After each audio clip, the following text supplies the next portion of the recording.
y voy a compartirles pantalla para que observen la presentación.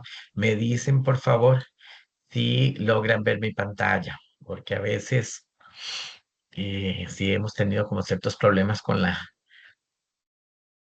¿Están viendo mi pantalla en este momento? ¿Me pueden decir, por favor? Sí, profesor. Ok, perfecto. A veces pasa que yo no los, cuando ya pongo el modo de pantalla completa, entonces no los veo a ustedes donde están. Entonces, cualquier duda, ustedes pueden interrumpirme en el momento que ustedes quieran, ¿verdad? Porque yo no los voy a estar viendo. A veces hay algunos que escriben en el chat aquí la duda y tampoco la puedo ver. Entonces, en ese caso es mejor enciendan el micrófono y me hacen la consulta directamente, ¿de acuerdo? Por si tuvieran alguna duda, alguna pregunta con respecto al tema, ¿de acuerdo? Bueno, vamos a comenzar hoy entonces estudiando el capítulo, repasando el capítulo número 1 sobre novela hispanoamericana. Voy a poner la presentación aquí en pantalla completa para que ustedes la puedan ver bien. Ay, ay, ay, mira, primero voy a irme acá. Bueno, este es el código de la asignatura 05413. Es una curso que ofrece, como les decía, la Cátedra de Lengua y Literatura como parte del programa de estudios generales. Recuerden que nos vamos a centrar en la novela específicamente, no es así como eh, cuentos, ni poesías, ni obras de teatro, ¿verdad? Ni nada, pero el curso está enfocado específicamente en el tema de la novela en América Latina durante este periodo. Aquí está para que ustedes lo tengan sobre el desglose de la evaluación. La nota, el curso se gana con una nota de 7 o 70, ¿verdad? Como en el colegio, lo que pasa es que aquí en la universidad va de 1 a 7, ¿verdad? No, no, no a 100. Y entonces para que ustedes aprueben el curso necesitan obtener un 7. Se evalúa por medio de 3 proyectos. El proyecto número 1 vale 3,5% de la nota y en ese primer proyecto se va a evaluar lo que es el capítulo 1. ¿De acuerdo? La fecha de entrega de ese proyecto va a ser el 15 de febrero. O sea, se habilita el lunes, como les digo, se habilita siempre el lunes antes, que es lunes 10, si no me equivoco. Para darles clara la fecha y tienen tiempo hasta el sábado, que sí, es lunes 10 y la fecha es sábado. Ay, perdón, voy a irme al anterior. Y normalmente la hora de cierre de la plataforma es a las 11:55 de la noche. Igual traten de revisar, de estar revisando la plataforma porque a veces los periodos cambian. Entonces a veces no se cierra a las 11, sino que se cierra un poco más temprano, ¿verdad? Entonces estén revisando la hora para que lo tengan en cuenta. El proyecto número 2 vale 3%. Aquí se evalúa el capítulo número 2 y la fecha última aquí les doy la fecha, digamos el plazo último para la presentación que sería el 15 de marzo, es un sábado. Recuerden que ustedes tienen, desde que se habilita el proyecto, lunes, entonces tienen tiempo hasta el sábado para hacer la entrega. Si alguien lo tiene listo antes, pues lo envía antes, ¿verdad? No, no hay ningún problema con eso. eh, Tómense su tiempo, no es que lo tienen que entregar el primer día que se habilitó, no. Tómense su tiempo para tratar de contestar bien las preguntas y tratar de presentar el trabajo de la mejor manera posible, ¿verdad? Entonces, van a tener una semana ahí como plazo. Y el proyecto número 3, que también vale un 3,5% de la nota, aquí se evalúan los capítulos 3 y 4 y la presentación es el límite, ¿verdad? Es el 12 de abril. Recuerden, como les decía antes, si ustedes no pueden darse el lujo de no presentar alguno de estos proyectos, porque entonces es muy difícil que ustedes logren pasar el curso. La única opción aquí, y no les estoy dando ideas, es digamos que si alguno no presentó este proyecto 2 que es el que vale 3% de la nota, pero presentó este, y en los dos obtuvo un 100, entonces es la única manera de que pueda aprobar el curso. De otra forma, pues no se podría. Ahora, no siempre obtienen 100, ¿verdad? Entonces tendrían que estar muy seguros de, ¿verdad?, de que se sacaron un 100 como para darse el lujo de no presentar alguno de los tres proyectos, ¿de acuerdo? Entonces, esto es más o menos el desglose de la evaluación. Aquí hay unas recomendaciones generales de leer las orientaciones del curso. Hay gente que no las lee para que ustedes sepan exactamente cuál es el material que tienen que estar leyendo cada semana. eh, para lo que son efectos de preguntas, dudas, no sé, algunas cuestiones que ustedes tengan con respecto al curso, utilicen la plataforma de AprendeU. Cada entorno se le ha asignado a un profesor. Y entonces hay un profesor encargado de responderle las dudas. Ustedes pueden hacer las dudas a través del foro de dudas, a través del correo, para que no se queden, digamos, con ninguna duda. Sobre todo la otra semana que se habilita el proyecto el día lunes, entonces si tienen alguna consulta sobre el proyecto, traten de hacerlo, ¿verdad? Profesor, no entiendo exactamente qué es lo que me están preguntando aquí en este apartado, a ver si usted podría detallarme, ¿verdad? Para que no tengan ninguna duda a la hora de responder, ¿de acuerdo? Los proyectos son sencillos. Son proyectos de desarrollo normalmente. Entonces se pide que ustedes desarrollen una respuesta. Traten de hacer una respuesta donde ustedes expresen con sus propias palabras lo que se les está solicitando. Hay mucha gente que lo que hace es copiar de la unidad didáctica, que eso no se califica, se anula. Y también hay mucha gente que hace plagio, lamentablemente, de páginas de internet. Y ahora vamos a hablar un poquito sobre el plagio, pero cuando se detecta el plagio de, de Internet, pues entonces el proyecto se anula en su totalidad. ¿De acuerdo? Entonces, ténganlo presente, por favor, porque ya ha pasado muchas veces de estudiantes que lo que hacen es copiar las preguntas, o sea, ponen en el buscador alguna cosa y luego lo copian así tal cual. ¿De acuerdo? Revisen la pestaña correspondiente a los instrumentos de evaluación, ¿verdad? Para que ustedes descarguen el machote y tienen que hacer ese proyecto con ese machote que se les está dando. Ustedes no pueden cambiar el machote, entonces no le cambien. Hay gente que le quita partes y ese tipo de cosas. No, déjenlo así, tal cual, así como está. Lo descargan, lo responden y después lo envían. Hay un video, de hecho, aquí en en el entorno de Aprende o hay un video que les explica ustedes enviar sus proyectos, o sea, hay un formato que tienen que seguir.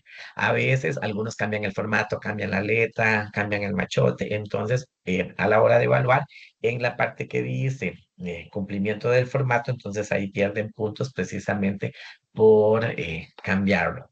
Y tienen que ser en formato PDF, que es el formato que se les pide, ¿de acuerdo? Se considera plagio, ¿verdad? Que es muy importante insertar material ajeno y presentarlo como propio. Información de Internet.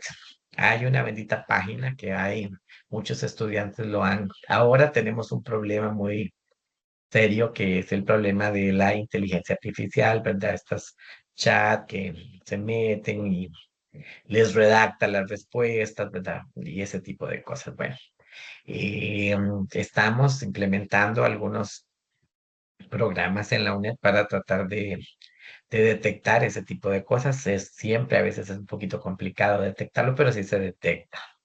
Uno a veces dice, ¿cómo esta pregunta, que es una redacción impecable, con un vocabulario impecable, y tal vez la pregunta anterior no tanto, ¿verdad? Entonces ahí uno ve inconsistencias en la presentación del proyecto. Entonces, tengan ahí cuidado con eso y recuerden también que eso tiene que ver un poco pues con la ética de cada uno de ustedes. Cuando hagan las consultas, lo pueden hacer siempre que hagan la consulta. Aquí se pide que incluyan estos datos. A veces, pues, Es para saber exactamente quién está haciendo la consulta y de qué centro universitario está haciendo la consulta, sobre todo, ¿verdad? Estos datos de acá, porque a veces hacen la consulta y no sabemos exactamente quién es el que la está preguntando. Entonces, siempre incluyan estos datos porque son necesarios para responder, ¿de acuerdo? Normalmente los profesores tenemos un plazo. Ahora, hay gente que hace la consulta y espera que tal vez nosotros les respondamos en el momento, pero nosotros también tenemos otros trabajos, algunos, ¿verdad? Y llegamos en la noche a la casa y es cuando nos sentamos aquí a ver los entornos. Normalmente los profesores tenemos un plazo de 24 horas para responder. Casi siempre yo reviso los entornos en la noche y entonces a esa hora les estaría contestando. Si puedo durante el día, lo hago. Lo que pasa es que a veces tengo mi otro trabajo y no puedo estar metido en la computadora todo el día, ¿verdad? Entonces, como para que ustedes tengan un poquito de paciencia. Y hay una persona que es la persona encargada de la cátedra, que se llama Francisco Pérez. A veces hay algunos estudiantes que le hacen las consultas directamente a él, pero él solo responde consultas administrativas, ¿de acuerdo? O sea, algo que tenga que ver con el resultado de una apelación, con que ustedes no aparezcan, no sé, en el registro de notas, ¿verdad? Ese tipo de cosas.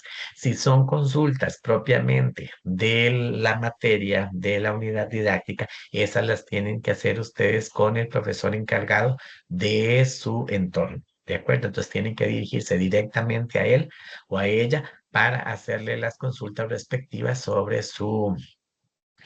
el entorno en el que ustedes están, ¿verdad? Y sobre el libro, cuál es la duda específica que ustedes tengan sobre el curso de novela hispanoamericana. A él no, porque él solo atiende asuntos administrativos, nada más, ¿de acuerdo?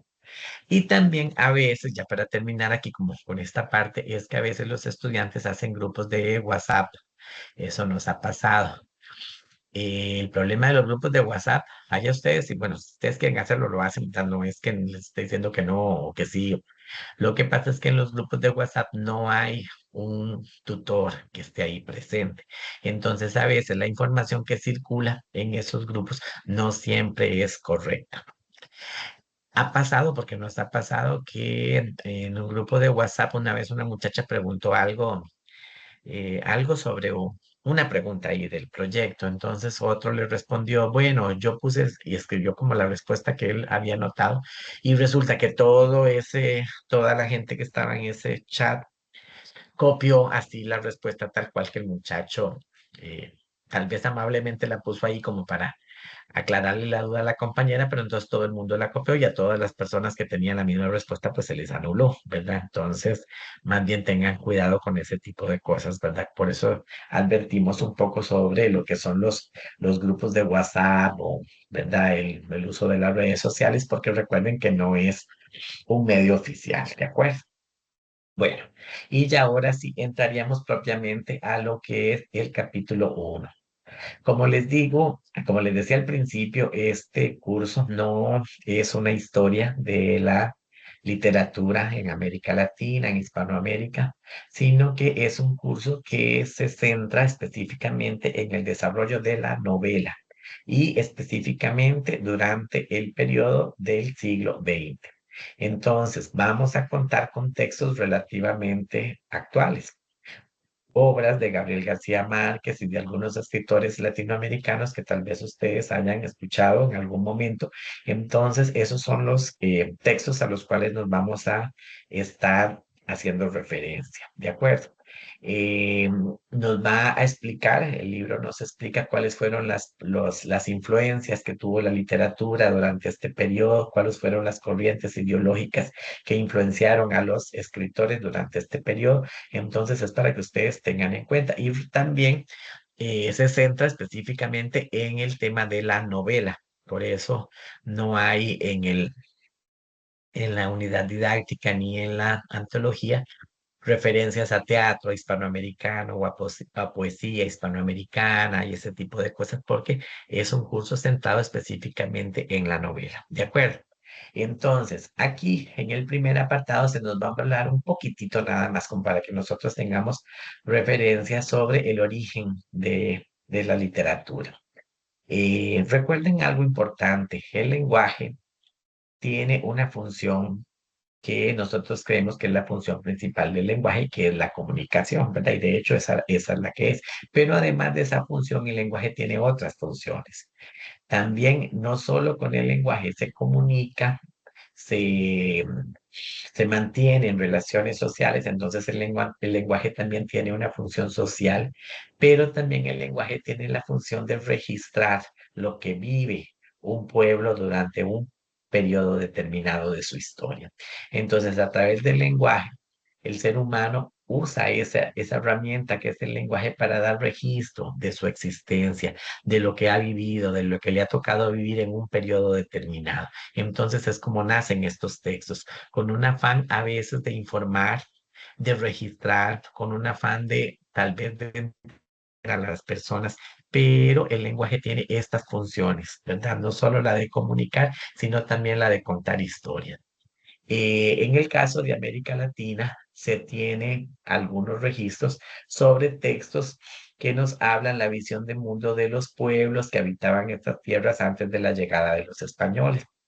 Estos pueblos tenían su cultura, su lengua, su literatura.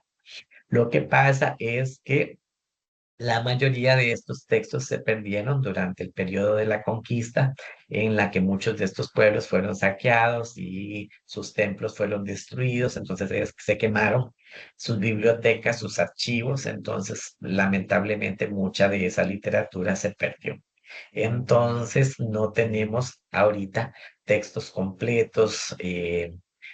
Nos han llegado todavía algunos fragmentos de libros, poesía precolombina, textos precolombinos, que nos hablan de la visión de mundo de los indígenas americanos antes de la llegada de los españoles. Pero como les digo, la mayoría de ellos fueron destruidos lamentablemente.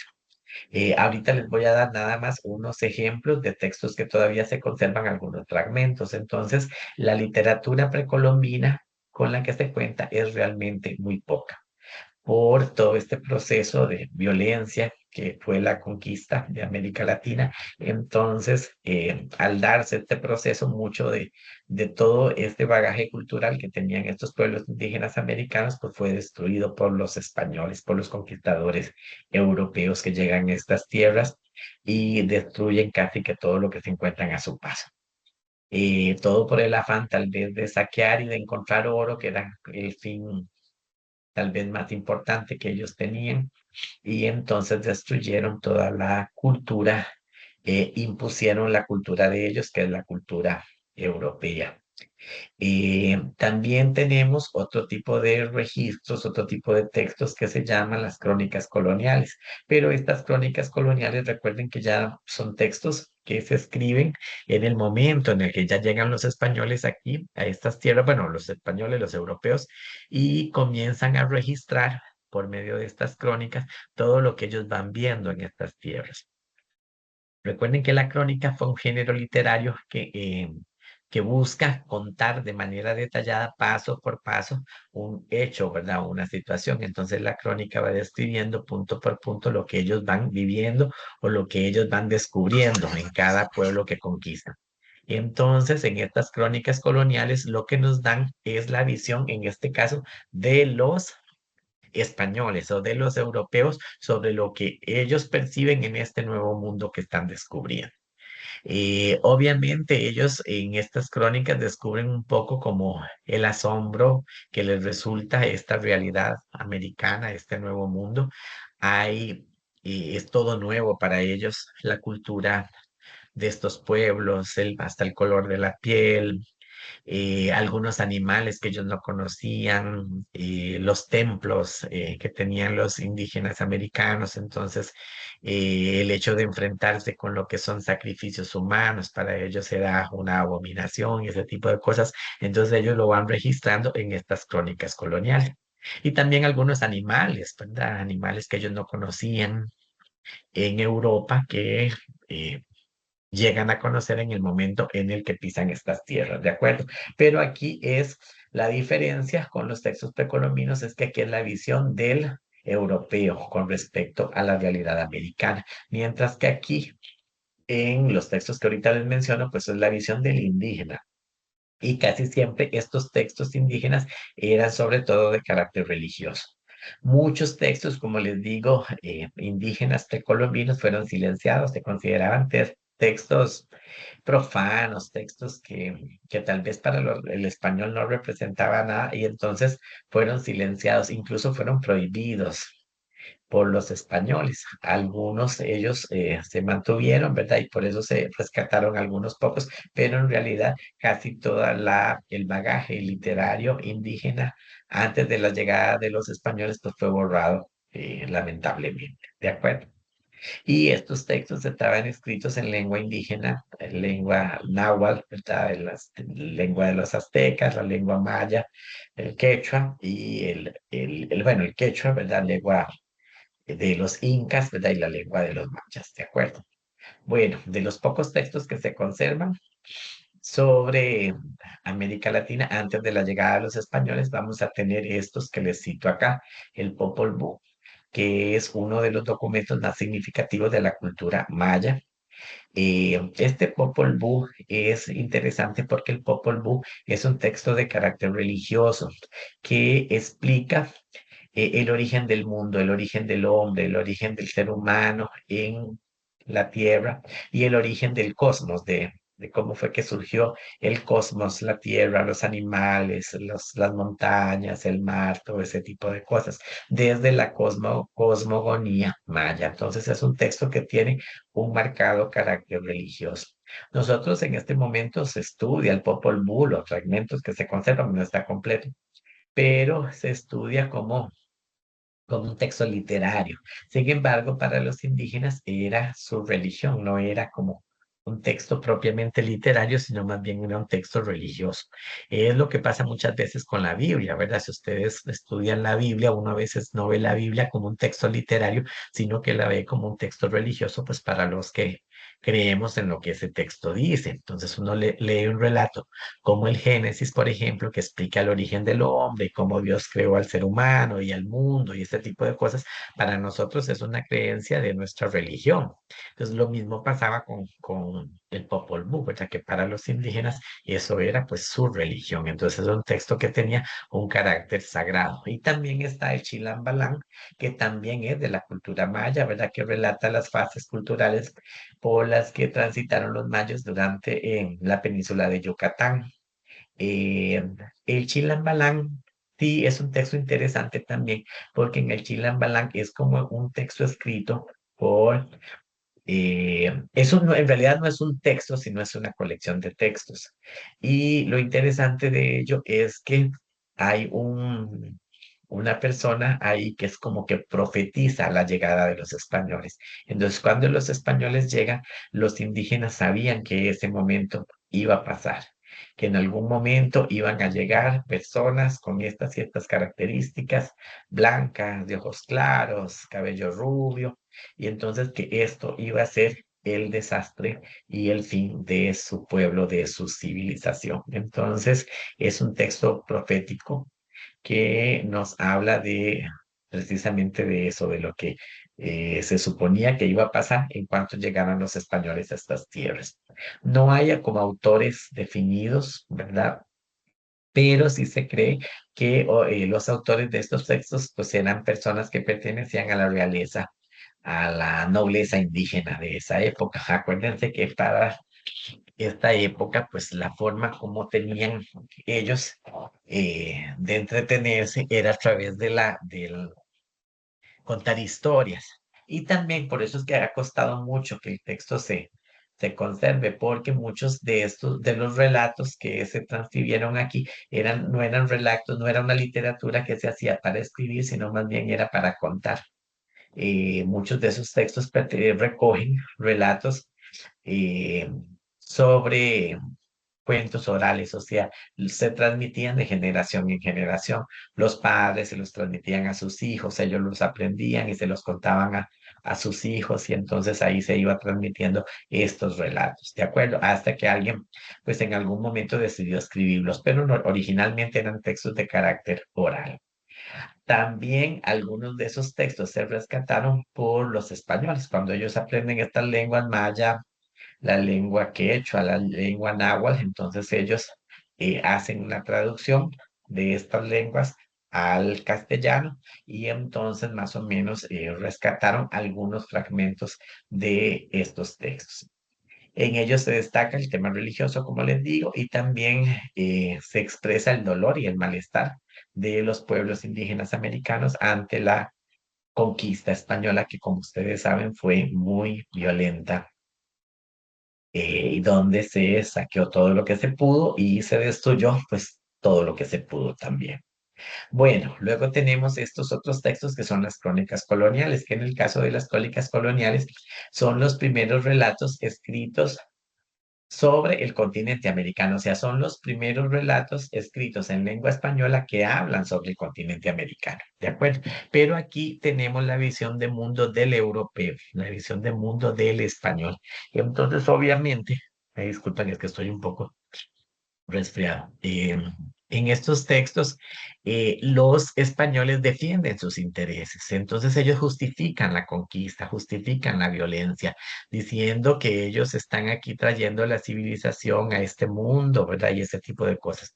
En las crónicas coloniales muchas veces se exalta la figura del conquistador, se pone como casi que como si fuera un superhéroe, eh, y se exalta esa figura, pero en realidad, ¿verdad? O sea, tenemos que ver las dos partes, obviamente. Es diferente la visión que tiene el indígena sobre la conquista y la visión que tiene el español sobre la conquista.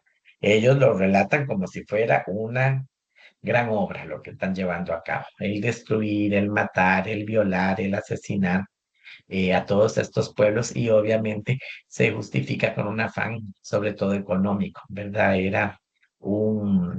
Había un interés económico muy importante en el cual ellos lo que querían era obtener pues el mayor beneficio económico posible y saquear todo el oro que encontraran, ¿de acuerdo?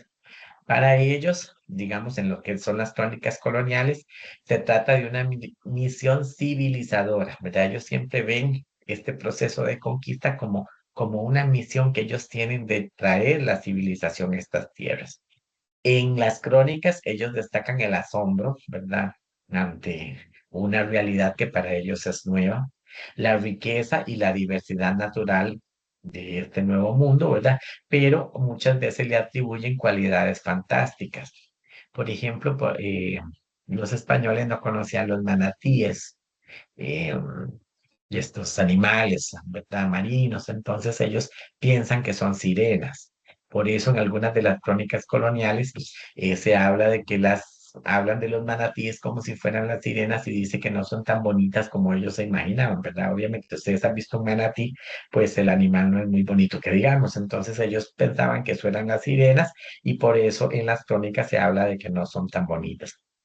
Ellos tratan al escribir estas crónicas de, eh, por ejemplo, al encontrarse con una pirámide, eh, ¿verdad? Que en México las pirámides la relacionan un poco con las mezquitas árabes, ¿verdad? Porque era lo que ellos conocían. Entonces tratan de relacionar esto nuevo que ellos van descubriendo con una realidad que ellos tenían en, en su país, ¿verdad? En este caso que es España, ¿verdad? Estamos hablando aquí, pues, centrándonos específicamente en lo que fueron los colonizadores españoles. El primero en escribir crónicas fue Cristóbal Colón. Él escribe las cartas de relación. En las cartas de relación, él habla sobre lo que él va descubriendo. Hay 4 cartas de relación. Y ahí se ve realmente, si uno lee las cartas de relación de Cristóbal Colón, por lo menos en la primera carta de relación, la primera palabra que se escucha en casi que toda la crónica es oro, oro, oro, buscar oro, encontrar oro, llevar ese oro para Europa. Y ese es el único interés que parece que es el que predomina. No, por lo menos a mí cuando leí las cartas de Colón, no veo por lo menos en la primera carta de relación que se hable de la misión civilizadora, ni se hable tampoco de llevar a traer a estas tierras la fe, ¿verdad? Que esa es otra cosa que ellos justificaban en las crónicas, que ellos trajeron aquí la civilización y también trajeron la fe a estas tierras, el evangelio, el cristianismo.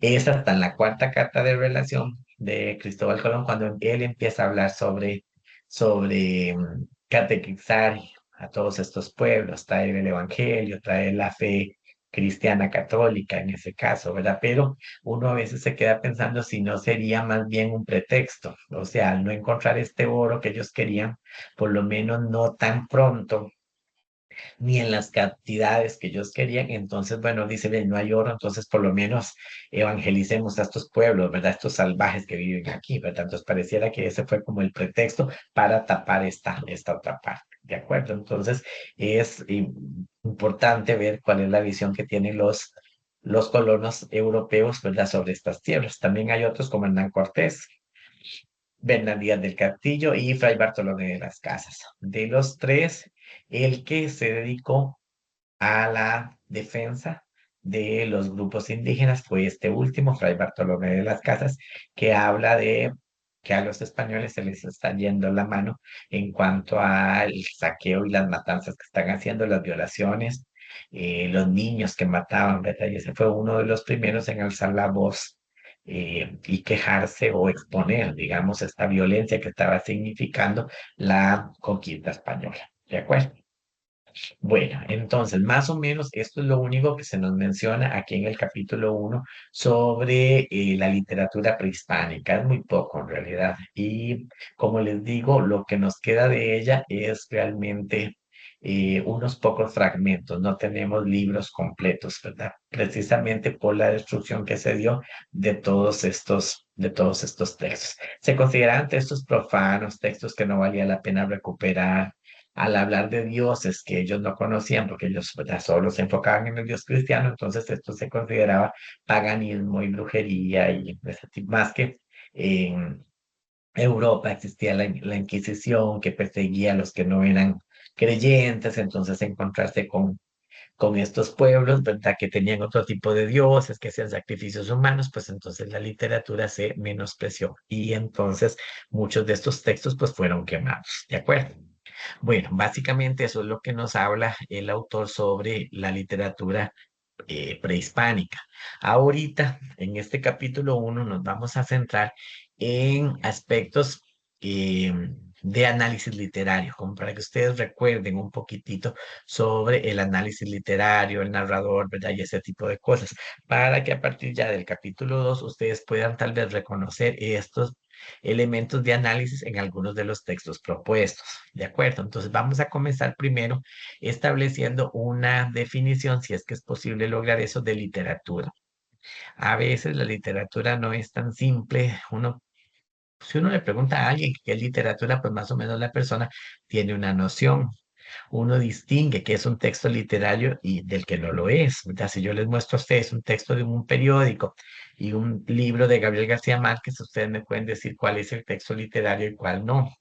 Pero ¿qué pasa si un artículo de un periódico aparece escrito en un libro de Gabriel García Márquez? Entonces ya podríamos considerarlo literatura, ¿verdad? Entonces a veces los límites de la literatura no siempre están tan claros. Y a veces inclusive a algunos estudiosos del tema les ha costado llegar a dar una definición exacta del término literatura. Entonces vamos a analizar aquí algunas ideas que se han establecido por parte de los estudiosos de la literatura sobre precisamente sobre el término. Entonces, primero se establece que la literatura es ficción. Aquí tenemos que tener esto muy claro. La literatura es un proceso creativo, ¿verdad? Es en el cual el escritor plasma, ¿verdad?, una creación, pero es su creación y no necesariamente esto que él está plasmando en ese texto corresponde a la realidad. Recuerden que siempre el texto literario me va a presentar la visión del autor y esa visión puede ser que no corresponda exactamente con la realidad en la que se vive, ¿verdad? Siempre el autor expresa en su texto literario lo que él percibe, pero volvemos a lo mismo, no necesariamente lo que percibe este escritor puede ser lo mismo que percibe otra persona. Entonces, siempre la literatura vamos a entender que es una ficción. Eh, esta ficción está permeada por el lugar y las circunstancias históricas en las que se produce.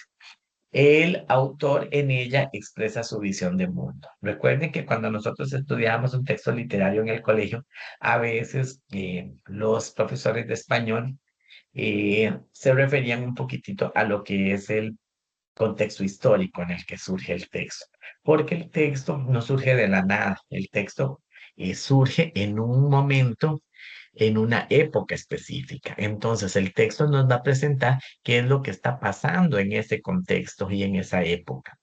No es lo mismo, por ejemplo, leer un texto ahorita a leer un texto del siglo XIX o del siglo XVIII.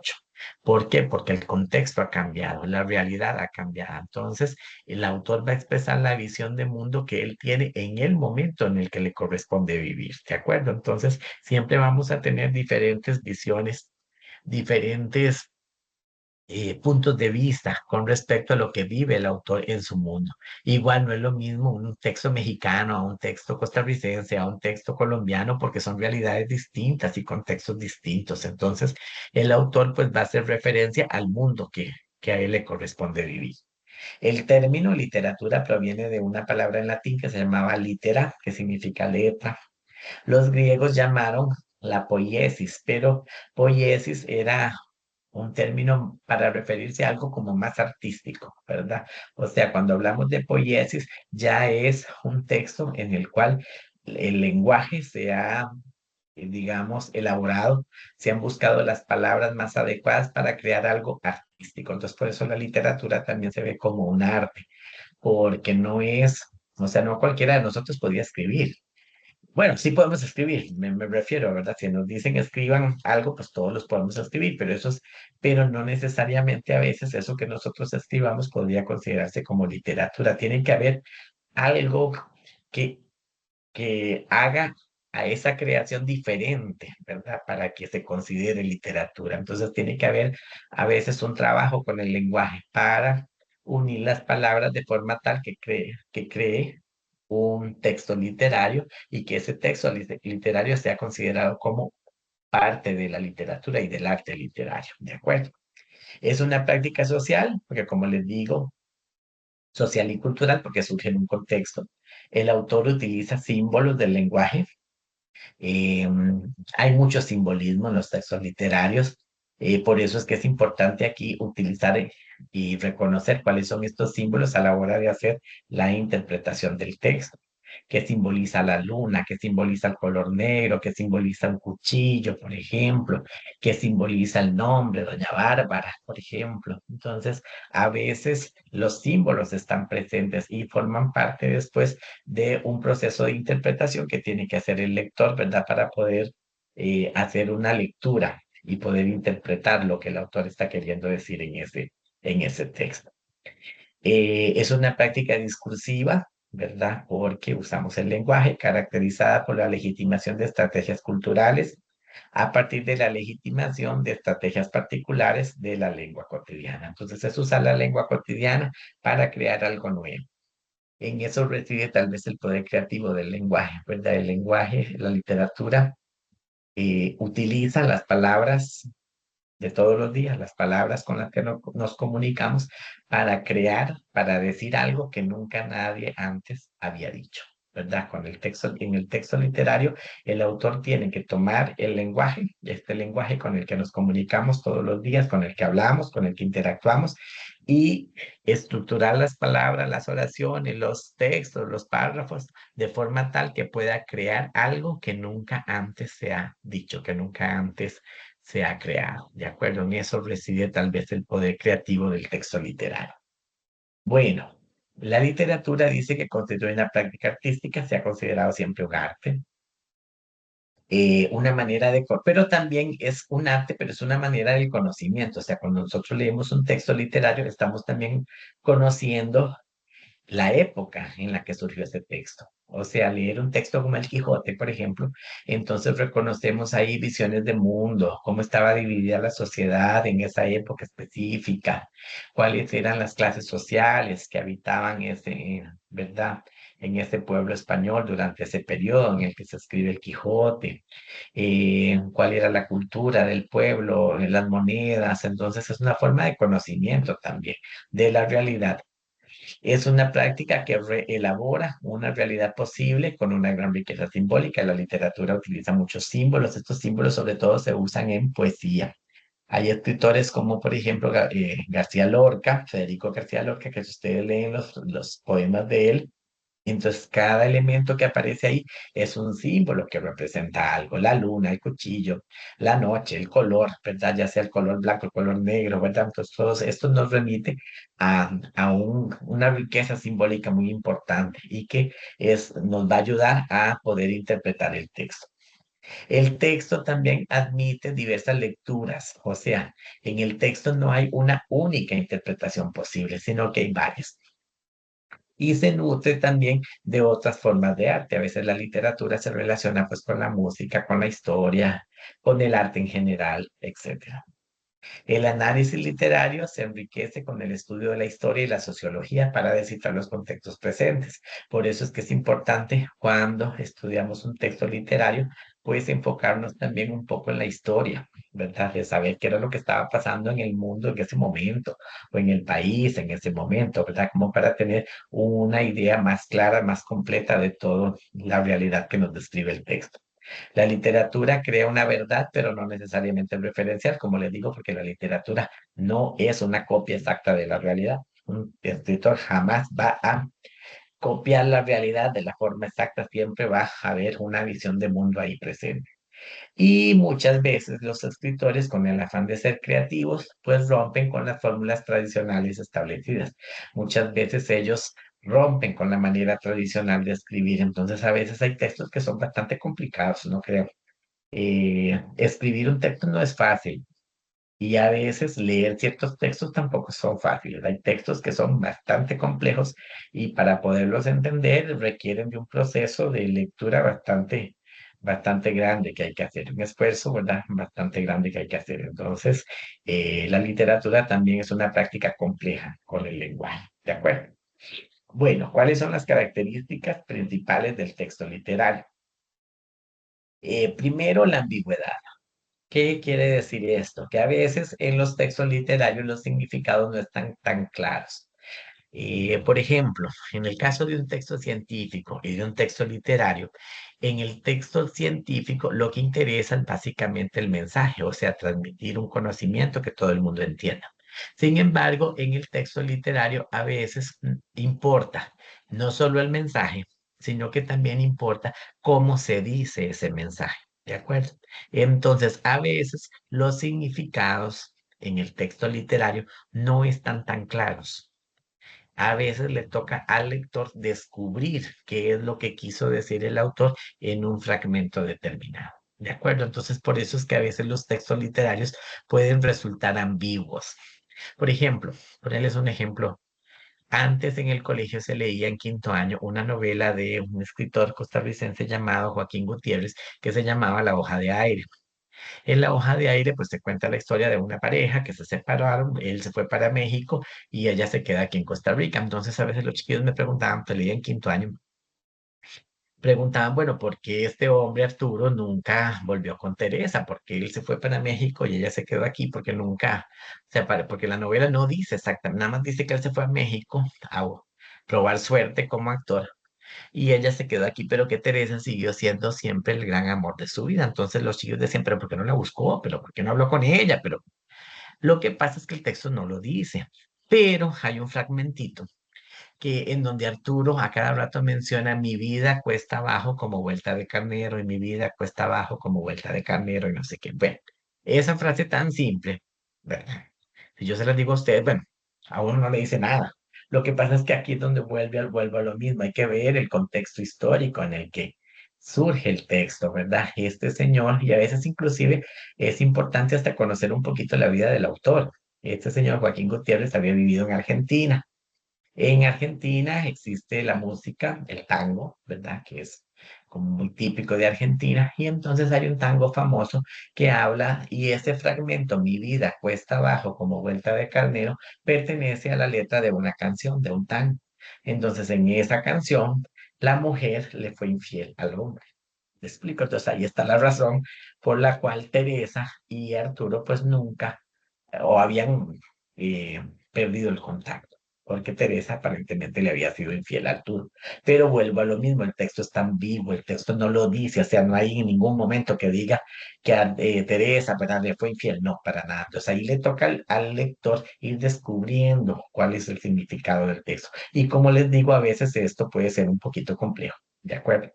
Entonces, consiste en usar una información que se puede entender o interpretar de más de una manera.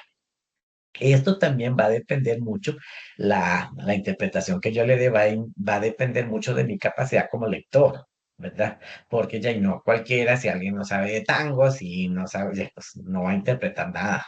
Pero entonces tal vez depende mucho del lector, de qué conocimiento tenga el lector. Cuanto más conocimientos tenga el lector sobre texto, sobre historia, sobre cultura en general, hasta música, arte, lo que sea, entonces eso hace que la interpretación que él haga de un texto pues pueda ser más amplia. Entonces, la ambigüedad se utiliza de manera tal que la interpretación quede en manos del lector. Por eso dependerá de la destreza del autor, o sea, cómo el autor mezcla las palabras y cómo se las presenta al lector para que él descubra cuál es el significado que está dando a esas palabras, ¿verdad? Vean este ejemplo de una novela de Miguel Ángel Asturias llamada Señor Presidente. A veces es un juego de palabras tan grande que, como les digo, es un poco complicado entender. Alumbra, lumbre de alumbre, luz verde, piedradumbre, como zumbidos de oído persistía el rumor de las campanas a la oración. Mal doble estar de la sombra en la luz, alumbra, lumbre de alumbre, luz verde, piedra, lumbre. Sobre la podredumbre, luz verde, piedradumbre, alumbra, alumbra, lumbre de alumbre, alumbre, alumbra, alumbra, lumbre de alumbre, alumbra, alumbre. Bueno, y vean ustedes el juego de palabras que hace el autor en esto, ¿verdad? En este libro y en Hombres de Maíz también del mismo autor y es un poco complicado a veces cuando uno se enfrenta con este tipo de textos, ¿verdad? Hay unos textos que no son, sí presentan ciertas ambigüedades, pero tal vez no son tantas. En cambio, hay otros que es casi todo el texto escrito, ¿verdad? En un sentido que le corresponde al lector interpretar y es complicado. Bueno. Hasta aquí me van entendiendo. Recuerden que cualquier consulta me pueden, me pueden interrumpir en el momento que ustedes quieran. Vamos con otra característica del texto literario, que es la verosimilitud. A veces el autor quiere, recuerden que, como les decía antes, la literatura siempre es ficción. Sin embargo, a veces el autor quiere que el texto literario aparezca como real. O sea, entonces el autor va a utilizar estos recursos de verosimilitud. O sea, son recursos que usa el autor para que el texto literario parezca real aún sin serlo, ¿verdad? Entonces, es tratar de hacer que el texto se asemeje a la realidad lo más que se pueda. O sea, es tratar de hacer un texto creíble, ¿de acuerdo? Eso es la verosimilitud. Em, por ejemplo, eh, perdón, es que tenía ganas de estornudar, pero se me fue el estornudo. Por ejemplo, una novela aquí en Costa Rica llamada Mamita Yunay. Mamita Yunay es un texto de ficción, bueno, como toda obra literaria. Sin embargo, a veces el autor incluye ciertos datos históricos, ¿verdad? Nos habla de las elecciones en Costa Rica en 1940 y tanto, ¿verdad? Nos habla de lugares reales aquí en Costa Rica, como Talamanca, como John Creek, como Zigzaola. Entonces, esos son recursos de verosimilitud, ¿verdad? Porque cualquiera que lea la novela podría pensar, pero esto de verdad pasó, porque el autor está hablando de cosas que realmente pasaron, de las elecciones, se mencionan inclusive personajes históricos, personajes que realmente existieron. Entonces, esto es para hacer el texto creíble. ¿De acuerdo? Entonces, son recursos que usan muchas veces los autores para tratar de darle como más veracidad al relato. Pero siempre debemos entender que el texto literario, pues, es ficción. ¿De acuerdo? Y otra característica, ya llevamos la ambigüedad, llevamos la verosimilitud y otra característica del texto literario es la polifonía. ¿Qué es la polifonía? Bueno, se refiere al hecho de que a veces en el texto podemos encontrar múltiples voces. O sea, en este caso, la polifonía literaria es cuando en un mismo texto podemos encontrar diferentes puntos de vista. ¿De acuerdo? Por ejemplo, qué sé yo, hay una novela aquí en Costa Rica, pero yo les pongo a veces ejemplos de aquí de Costa Rica porque son los que tengo como más a la mano. Pero, por ejemplo, hay una novela en Costa Rica que se llama Cachaza. En Cachaza nos cuenta la historia de los pacientes en un hospital psiquiátrico, ¿verdad? En el asilo Chapuí. Entonces, se nos presenta, digamos, la visión de mundo del paciente, del doctor, del enfermero, ¿verdad? Entonces, como que son estos textos polifónicos porque nos presentan diferentes puntos de vista, ¿verdad? Por ejemplo, un texto, qué sé yo, que digamos en el caso de los textos que hablan sobre la cultura indígena. Entonces, que el texto, por ejemplo, hable o cuente la visión de mundo de un indio, de un español, de un conquistador, de un sacerdote, ¿verdad? Entonces, como que nos presenta diferentes visiones.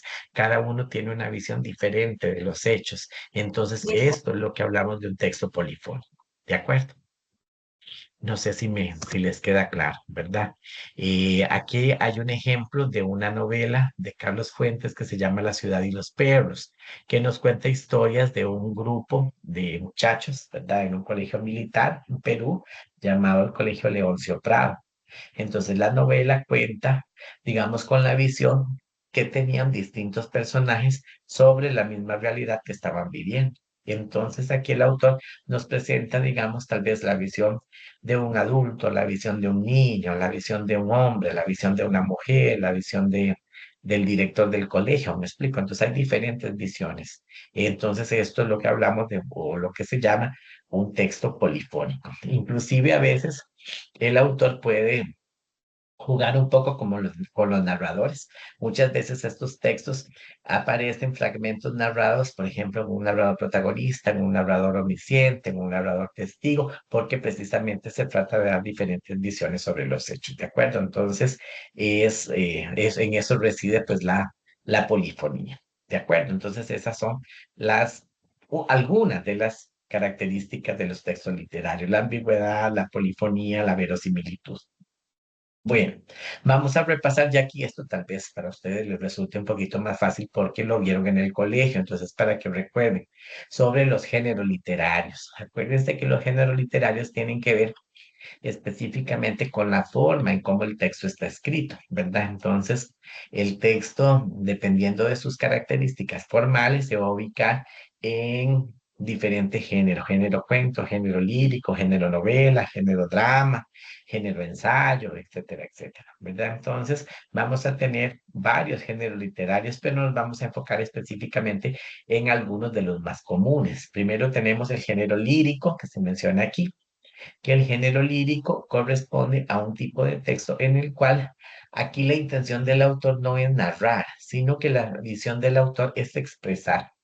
¿Expresar qué? Pues expresar su estado de ánimo, ante el mundo, ¿verdad? Entonces el autor trata de expresar el dolor, el amor, la muerte, la pena, la soledad que él siente, ¿verdad? Entonces son textos en los cuales lo que interesa es la expresión muchas veces de sentimientos por parte del autor.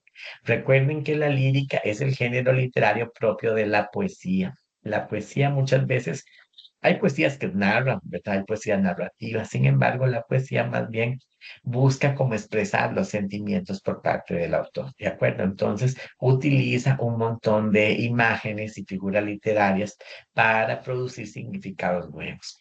A veces en poesía cada palabra pues requiere, ¿verdad? O tiene un significado especial y entonces trata la poesía de transmitir un mensaje diferente usando muchos efectos formales, como la rima, como la métrica, como el empleo de figuras literarias, etcétera.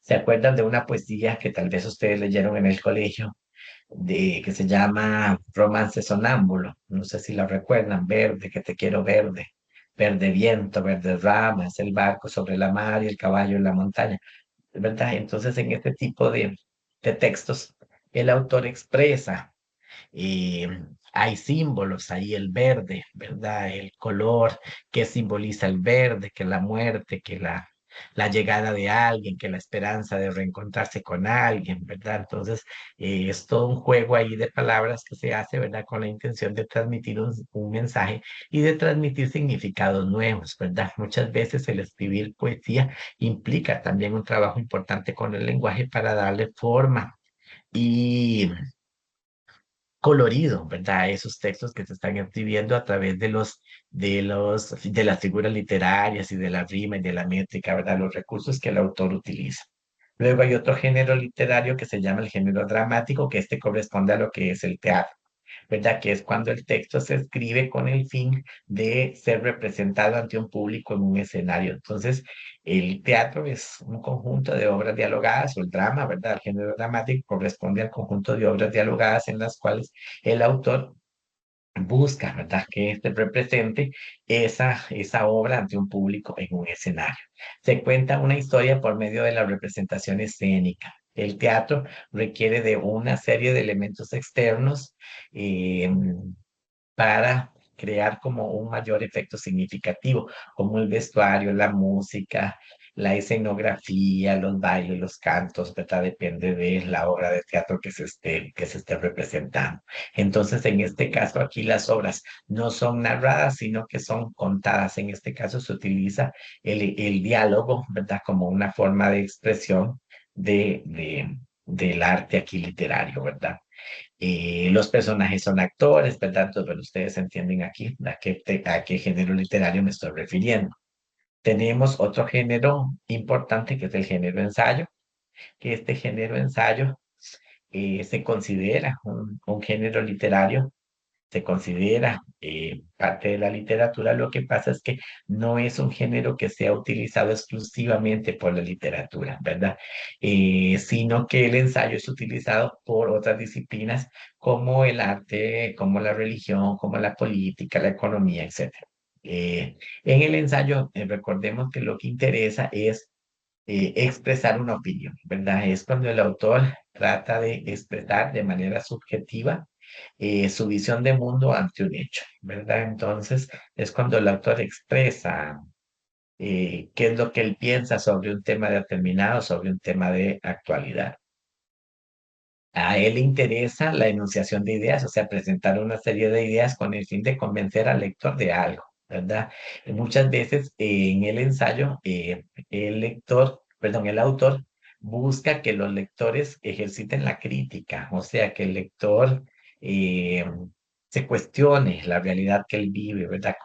Con el ensayo se busca muchas veces convencer a los lectores de algo, ya sea de que cambien de opinión o de que mantengan ciertas posiciones ideológicas, ¿verdad? Entonces, el ensayo se basa en temas de la realidad que vive el autor.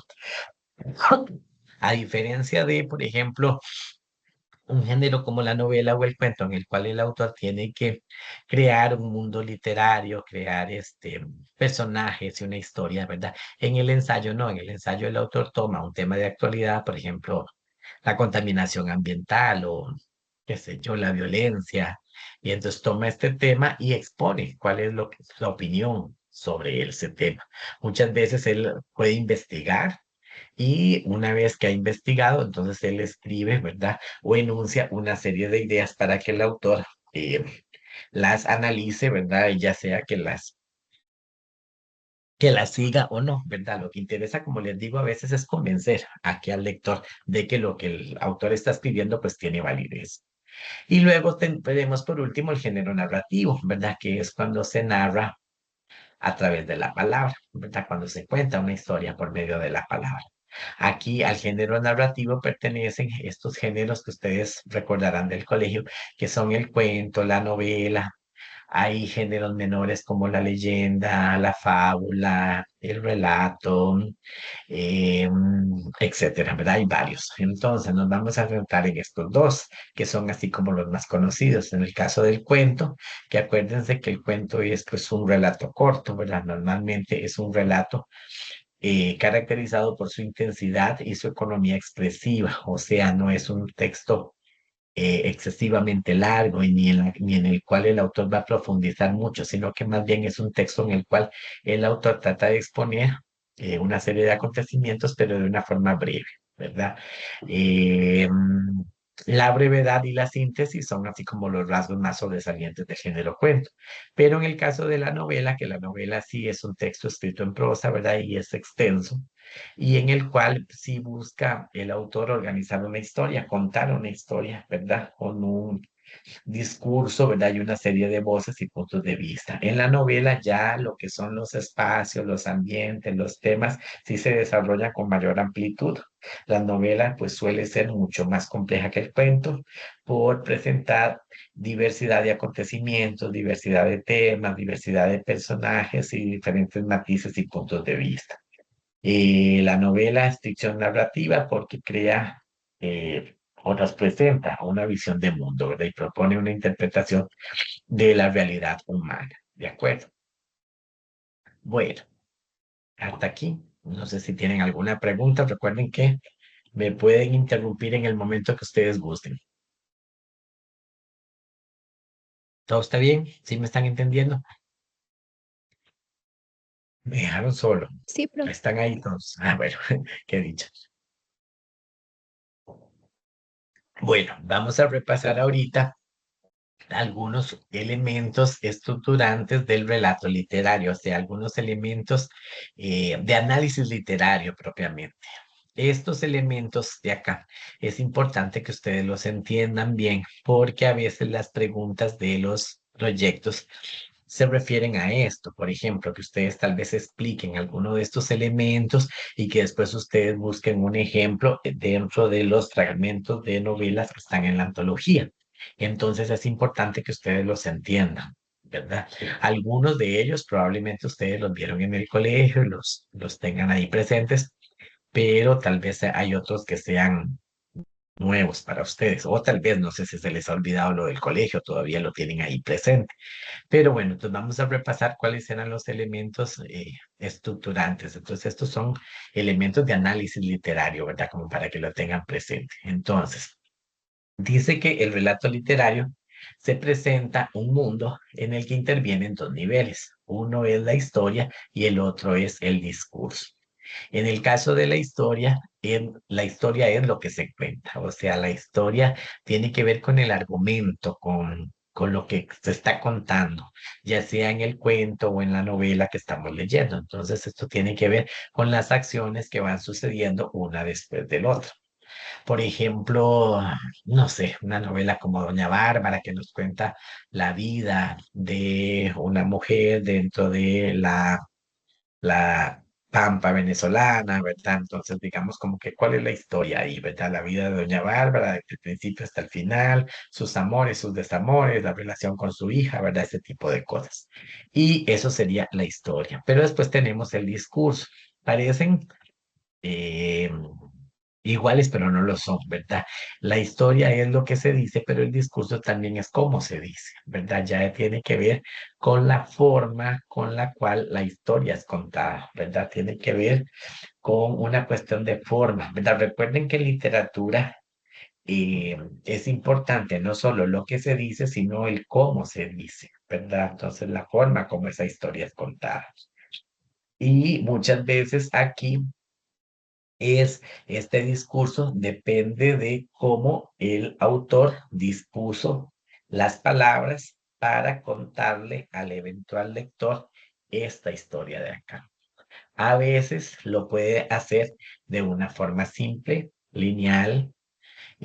Por ejemplo, hay novelas que no presentan mayor dificultad, que son novelas que comienzan por el principio, terminan y entonces se nos va contando los hechos de una forma, qué sé yo, cronológica, lineal, ¿verdad? Paso a paso hasta llegar al final. Pero a veces, dependiendo del discurso que usa el autor, puede ser que los hechos se me cuenten de forma desordenada, ¿verdad? Entonces hay novelas que ustedes ven que empiezan por el final, ¿verdad? No comienzan por el principio, como uno se supone o uno esperaría que ocurra, sino que tal vez comienzan por el final. Y entonces el autor, conforme avanza el relato, va a ir retrocediendo en el tiempo para contarnos aspectos que ya pasaron, pero que yo ocupo entender para el momento en el que yo lo estoy leyendo. ¿Me explico? Entonces, esto es el discurso, ¿verdad? Esto depende de cómo el autor nos va a ir contando los hechos. Tiene que ver con la manera en cómo la historia está organizada, ¿verdad? A veces puede ser de una forma sencilla, pero hay historias que se organizan de forma sencilla, pero hay otras que se organizan de una manera bastante compleja. Por ejemplo, de hecho aquí se menciona en la unidad didáctica y en la antología la novela Rayuela de Julio Cortázar, que es una novela que es un poco complicada, ¿verdad?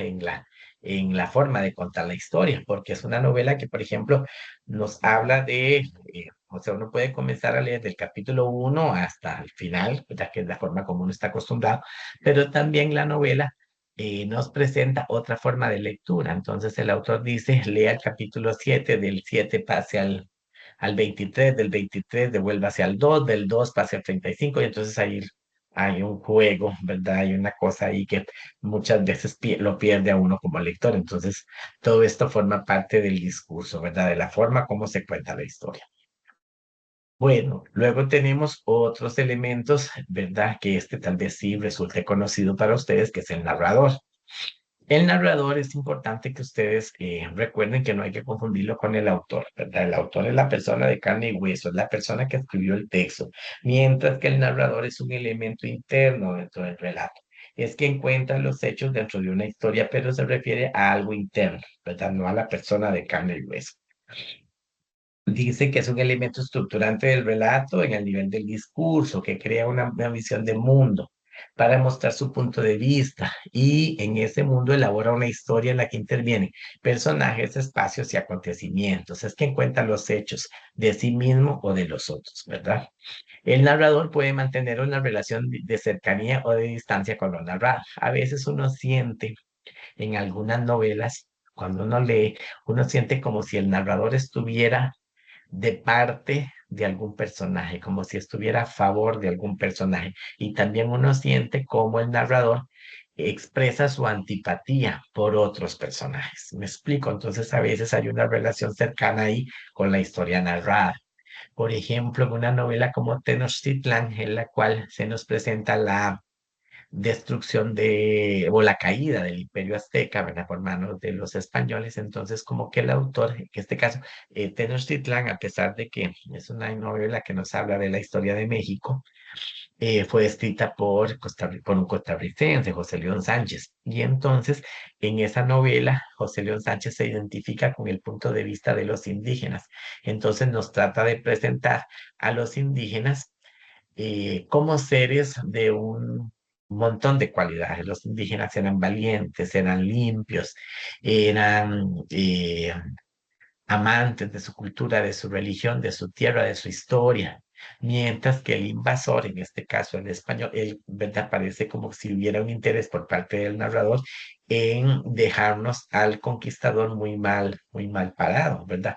Si el indígena es limpio, ahí describe al español como el hediondo, ¿verdad? El que nunca se baña, los trata de perros a veces. Entonces es una cosa ahí que entonces uno puede ver la simpatía que siente el narrador hacia un grupo y la antipatía que siente por otro, ¿verdad? Entonces, el narrador sostiene un punto de vista que puede ir desde una pretensión subjetiva, personalizada o una actitud de pretensión objetiva con el mundo mostrado. Aquí vamos a ver ahorita cuando veamos esto, cuando veamos los tipos de narradores, ¿verdad? Cuando un narrador protagonista, por ejemplo, mantiene una pretensión subjetiva con la historia narrada, ¿verdad? Porque él se involucra más, mientras que el narrador omnisciente, pues más bien trata de describir los hechos sin que sus eh, intereses formen parte de lo que él está escribiendo.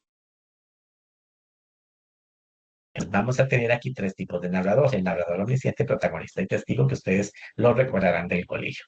En el caso del omnisciente, ¿qué era? Bueno, es el narrador que conoce todo lo referente a la historia, a la obra. Él conoce las acciones, tanto las que pasaron como las que están pasando, como las que van a pasar. El narrador sabe todo, ¿verdad? Con respecto a la historia narrada. También conoce las relaciones, ¿verdad? De la que forman parte de los personajes, cuáles son los sentimientos de los personajes, inclusive él nos puede hablar de lo que el personaje siente o piensa, ¿verdad? Por eso puede presentar los hechos de distintas focalizaciones, ¿verdad? O una forma diferente de contemplar el mundo. Normalmente el narrador omnisciente narra en tercera persona. Recuerden que siempre En el colegio se nos decía que el narrador omnisciente se caracteriza sobre todo porque es el que me dice lo que los personajes están pensando o están sintiendo, ¿verdad? Es como si el narrador se metiera dentro de la mente del personaje y nos contara lo que pasa por la mente de ese personaje. Veamos este ejemplo de Doña Bárbara. Ya solo rencores podía abrigar su pecho. O sea, es lo que ella siente en ese momento. Nada la complacía tanto como el espectáculo del varón debatiéndose en las garras de las fuerzas destructoras, ¿verdad? Entonces ahí tenemos un ejemplo de narrador omnisciente. Luego tenemos otro narrador que es el narrador protagonista, que acuérdense que es cuando aparece un personaje y este personaje cuenta su historia. Normalmente el narrador omnisciente nos cuenta la historia de una tercera persona, él o ella, pero el narrador protagonista cuenta su propia historia. Es la historia de un personaje y ese personaje va a contarla. Como es el personaje principal del mundo, entonces se centra en lo que él conoce, ¿verdad? Ya no tiene tal vez una visión generalizada como el narrador omnisciente, sino que más bien es una visión que se centra en el conocimiento que este personaje tiene sobre la historia. Eh, Conoce lo que ve, ¿verdad? Lo que escucha de los otros, ¿verdad? Por lo que la focalización aquí más bien es interna. Narran los hechos en primera persona. Acuérdense cuál es la primera persona del verbo, ¿verdad? Yo. Entonces aquí los hechos aparecen narrados en primera persona. Y entonces el autor nos expresa, perdón, el autor no, el narrador nos expresa la visión de mundo de este personaje específicamente. Cuando el personaje cuenta su historia, lo que a él le ocurrió, entonces se enfoca en expresar pues sus emociones, sus visiones de mundo sobre la historia narrada. Vean aquí, por ejemplo, este fragmento tomado de La Vorágine. Antes que me hubiera apasionado por mujer alguna, jugué mi corazón al azar y me lo ganó la violencia. Nada supe de los delirios embriagadores, ni de la confidencia sentimental, ni de la zozobra de las miradas cobardes. Más que el enamorado fue siempre el dominador cuyos labios no conocieron la súplica. ¿De acuerdo? Entonces el personaje de Arturo Cova que cuenta su historia y nos va a explicar lo que él vive, ¿verdad? Y su relación de amor que tiene con Alicia, ¿de acuerdo? Y por último tenemos un narrador que a veces este es el que a los chiquillos en el colegio les cuesta un poquillo más identificar, que es el narrador testigo. El narrador testigo es cuando la historia aparece contada por un personaje principal, perdón, por un personaje secundario, ya no el personaje principal. Si el personaje principal contara su historia, entonces sería un narrador protagonista. Aquí más bien es un personaje secundario que va a contar la historia de otro. O sea, es una persona que va a contar una historia que él vio o que él escuchó, pero que no es su historia, es la historia de otra persona a la cual él conoció. Es como, por ejemplo, cuando hay que yo siempre les ponía ese ejemplo a los chiquillos en el colegio, cuando hay un accidente de tránsito, el testigo, ¿verdad? Es el que cuenta los hechos de forma externa, porque él vio los hechos o él presenció los hechos, entonces puede contar lo que él vio, ¿verdad? Lo que él percibió, pero no es su historia, porque ahí la historia sería del que tuvo el accidente, ese sería el protagonista de los hechos, ¿verdad? El testigo es el que normalmente se mantiene fuera, ¿de acuerdo? Este, obviamente, si es un testigo, no puede saber lo que los personajes están pensando o están sintiendo. En el caso de un narrador omnisciente, sí, y de un protagonista también, pero el protagonista puede saber lo que él piensa, lo que él siente, pero no los demás, ¿verdad? El testigo no. Ay, disculpen, estoy con una gripe desde el lunes. Entonces, este narrador es el que sabe menos de lo que sucede en la historia narrada. Tiene cualidad de observador. Él se limita a observar los hechos y a narrar lo que ve, nada más. Vean aquí, lo vi que se zambulló en el río, apechugó el cuerpo y luego se dejó ir corriente abajo sin manotear como si caminara pisando el fondo. Después rebalsó su orilla y puso sus trapos a secar. Lo vi que temblaba de frío, hacía aire y hacía frío. Entonces, en este caso, el narrador nos cuenta los hechos. Vean que también se narra a veces en primera persona, pero nos está contando la historia de lo que le pasa a otros, ¿verdad? No nos está contando lo que le pasa a él, ¿verdad? Cuando nos cuenta lo que le pasa a él, recuerden que es narrador protagonista. Bueno. Y entonces vamos a ver aquí con lo que es la focalización narrativa, ¿verdad? Que eso también tiene como que ver con lo de los tipos de narradores que les acabo de mencionar. Está la focalización cero, cuando la visión del narrador abarca todos los acontecimientos y los pensamientos de los personajes.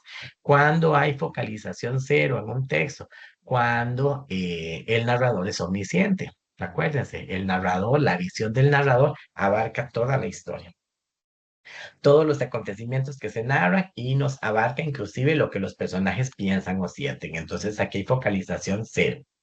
La focalización interna es cuando la historia, ¿verdad? Se narra desde el punto de vista de un personaje.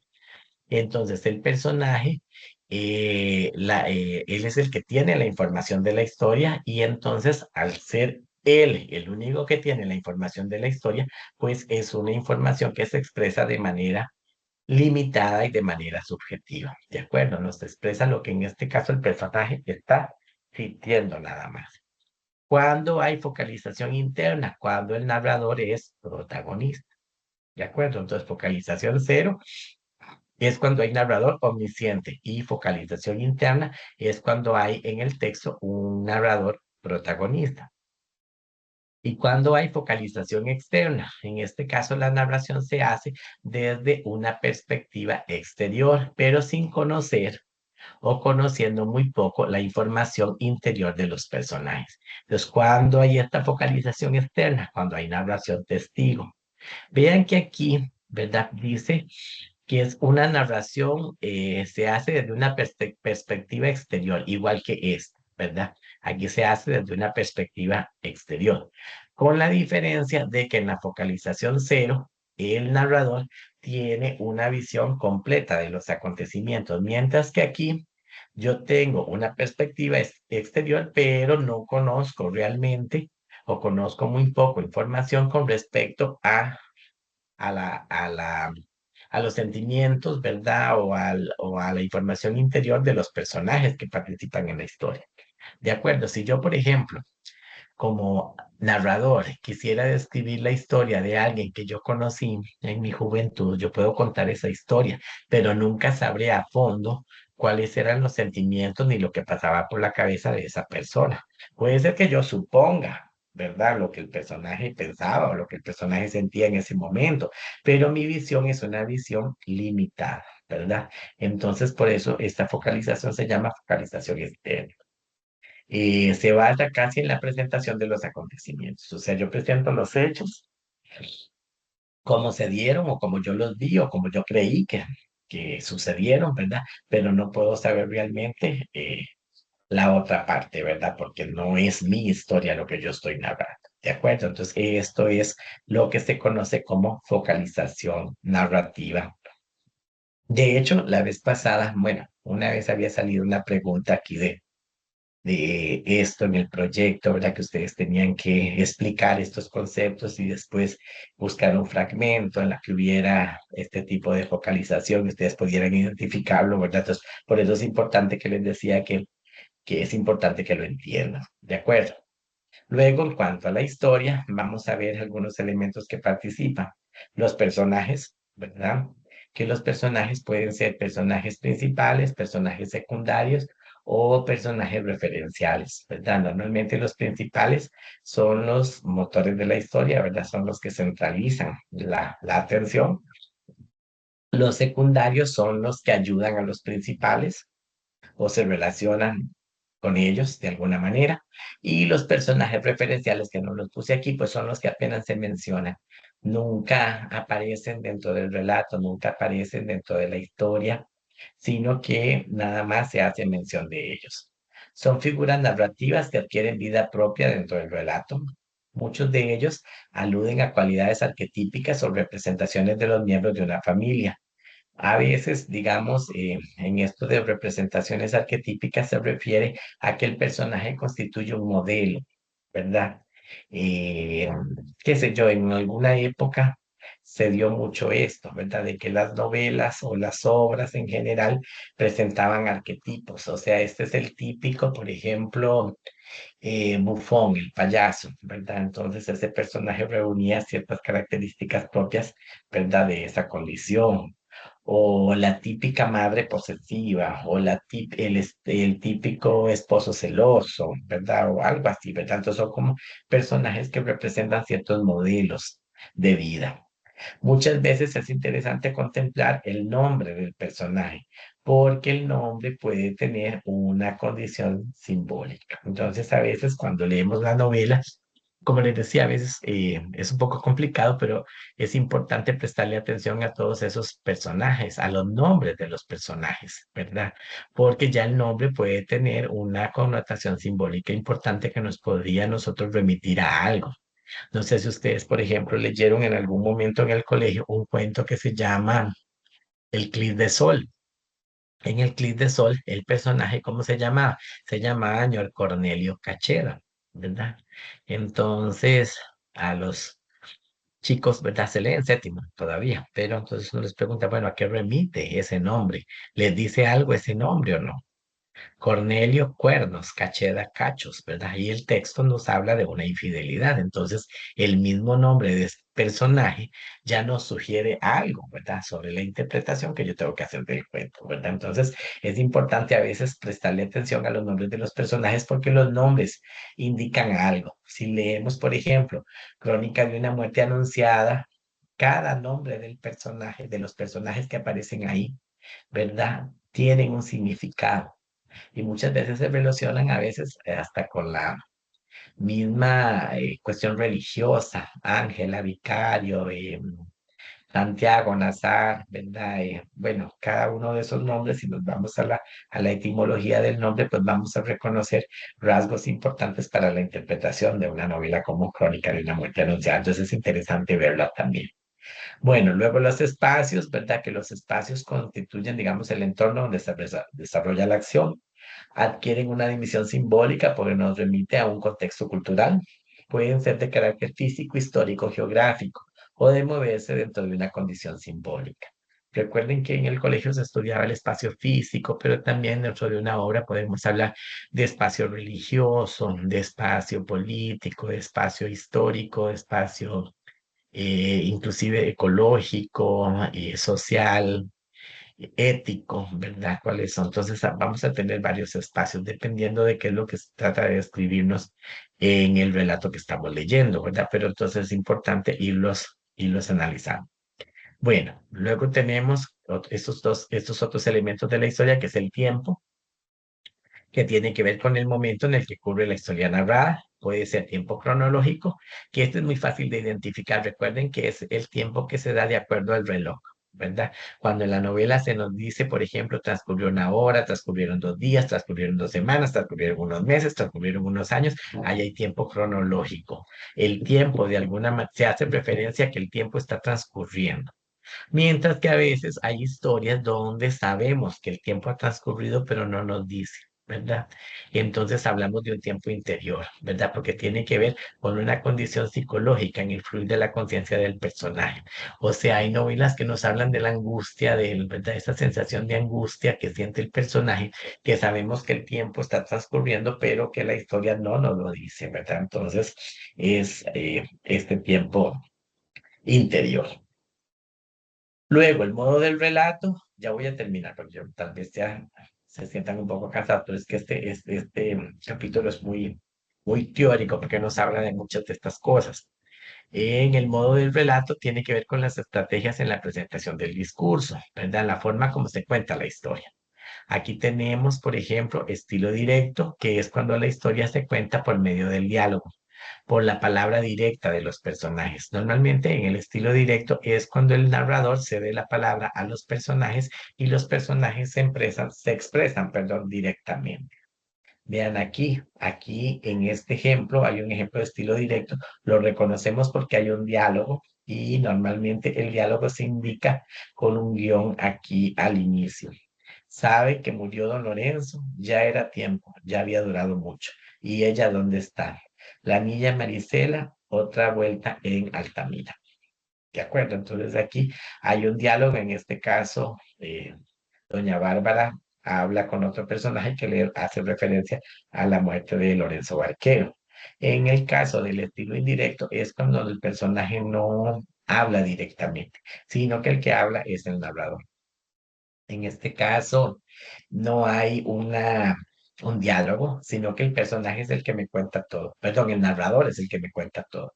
Me cuenta lo que el personaje dijo. Por ejemplo, la historia cuando dice el hombre le comentó que llevaba mucho tiempo esperando y observándola. Vean que aquí el hombre no habla él, sino que el que está contando lo que dijo el hombre es el narrador, ¿verdad? Entonces ahí se habla de un estilo indirecto. Y vamos ya terminando con los elementos de la historia. Estos tienen que ver más como con una cuestión de forma, el título.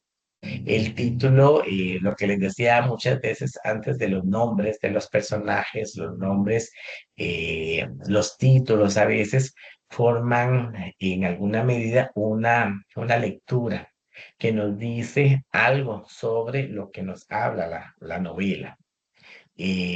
Por ejemplo, si nosotros observamos estos títulos de estas tres obras latinoamericanas, Doña Bárbara, Los de Abajo y La Vorágine, el título del libro nos puede decir algo, ¿verdad? Porque, pues bueno, existe el nombre Bárbara, que nombre de mujer, ¿verdad? Que puede llamarse Bárbara. Lo que pasa es que también estos títulos actúan a veces como una programación de lectura para que yo, como lector, como que me encamine la lectura como por un cierto sentido. Aquí lo de Bárbara se refiere a barbarie, ¿verdad? En la novela, esta doña Bárbara va a haber una lucha entre una persona civilizada, una persona que encarna los valores de la civilización, y una persona acostumbrada a hacer lo que quiera, que es doña Bárbara. Entonces se da este choque entre civilización y barbarie. Entonces no es el simple nombre Bárbara de una mujer, sino que también esa Bárbara remite un poco a la falta de cultura, a la falta de civilización que tiene el personaje en este caso, como viendo la civilización como una instrucción, digámoslo así.